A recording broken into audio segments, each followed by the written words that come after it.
अब हामी चाहिँ बाइक साइक पार्क गरेर अब माथिको डाँडा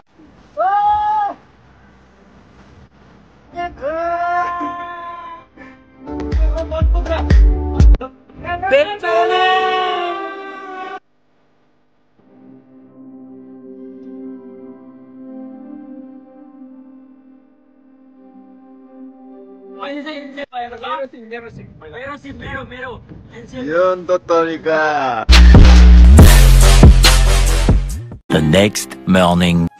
5:20 भयो हामी चाहिँ उठेर पाउँछ अब सुत्ने बसस्थाने हो अब उठेर चाहिँ पुरै अब उकाली लाग्ने हो केटाहरू सब रेडी भइसक्यो ठाउँमा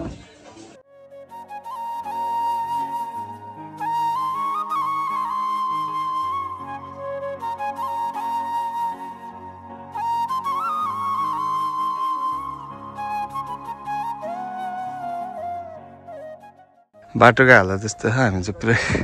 स्ट्रगल गरेर हिँडेर लाइट बाल्दै केटाहरू पछि पछि हेर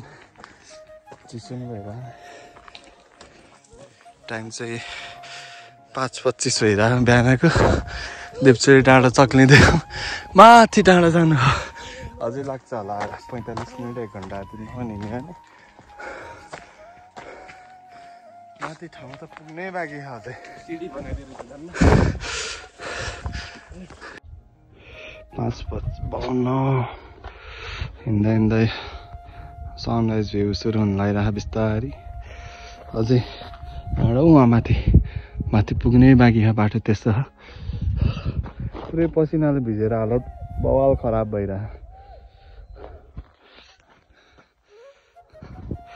जाने होइन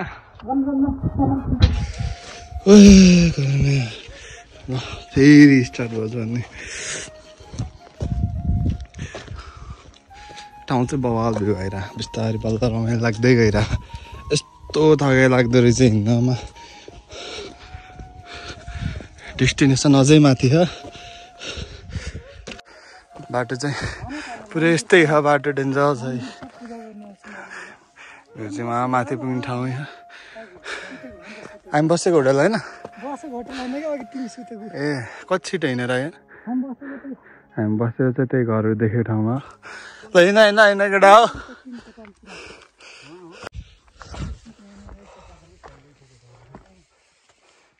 माथि त बवालै देखिँदो रहेछ त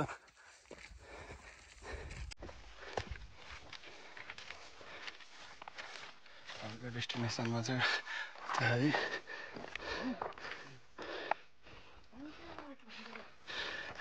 ए वहाँ आएको है हामी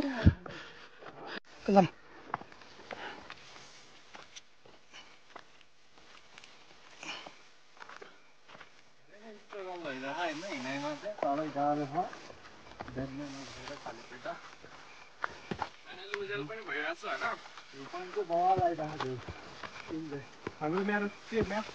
बसेन खान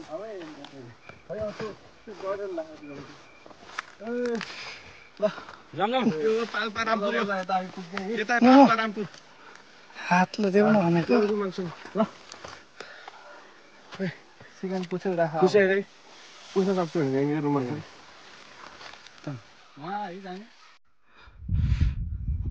बिहानको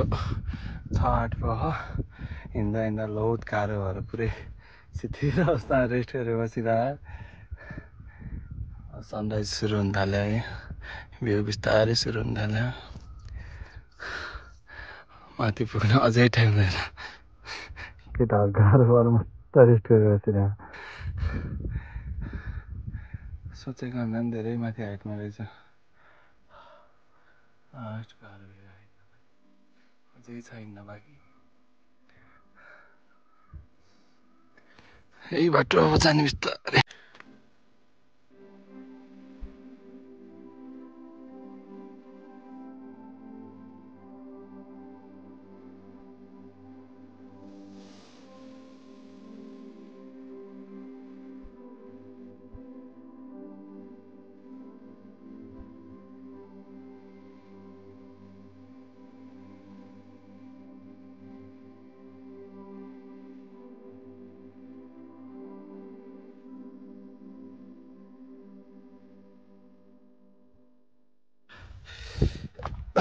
लगेज फाइनली हामी आफ्नो डेस्टिनेसनमा आइपुग्यो बल्ल बल्ल बिहान उठेर लगभग 1.5 घन्टा थियो वाक गरेर चाहिँ डेस्टिनेसन आइपुग्यो भ्याए ठाउँ म तपाईँहरूलाई सिनेमेटिक सर्टमा चाहिँ यहाँको भ्यू जस्तो आउँछ त्यस्तै देखाउँछ अब रेड स्वाट सिनेमेटिकै त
ल फाइनली हामी चाहिँ होइन कहाँ आयो देवचोली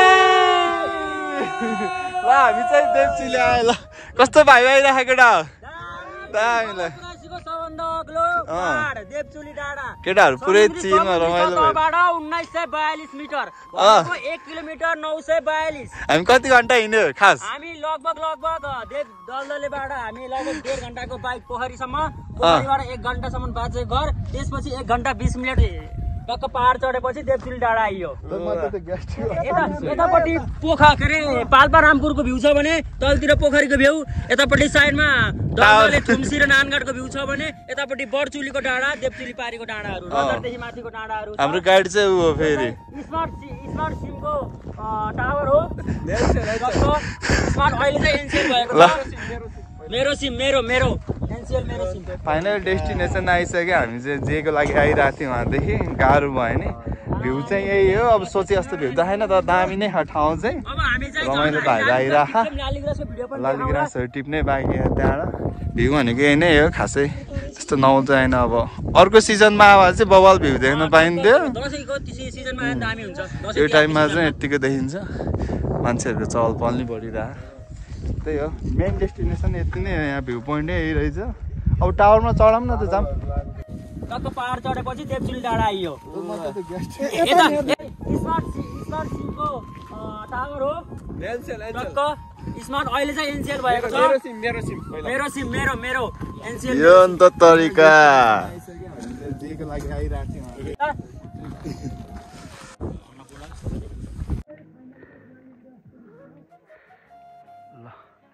लालीग्रास नै भेट्यो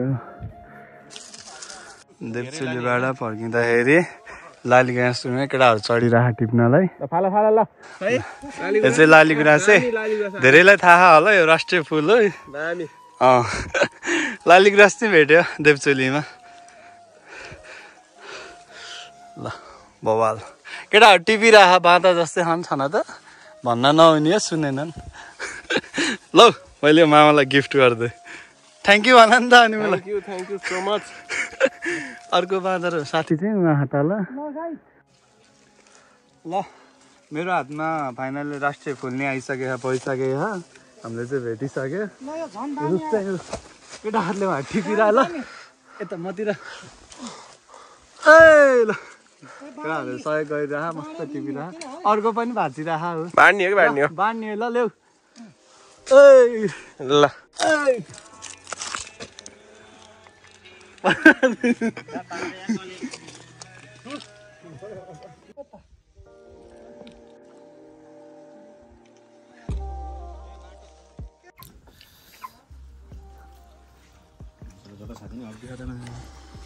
खाना चाहिँ चर्को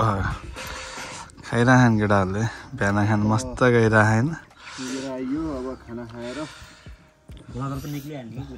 अब खाना खाने अनि आफ्नो बाटोतिर लाग्ने अब यही हो हिँड्ने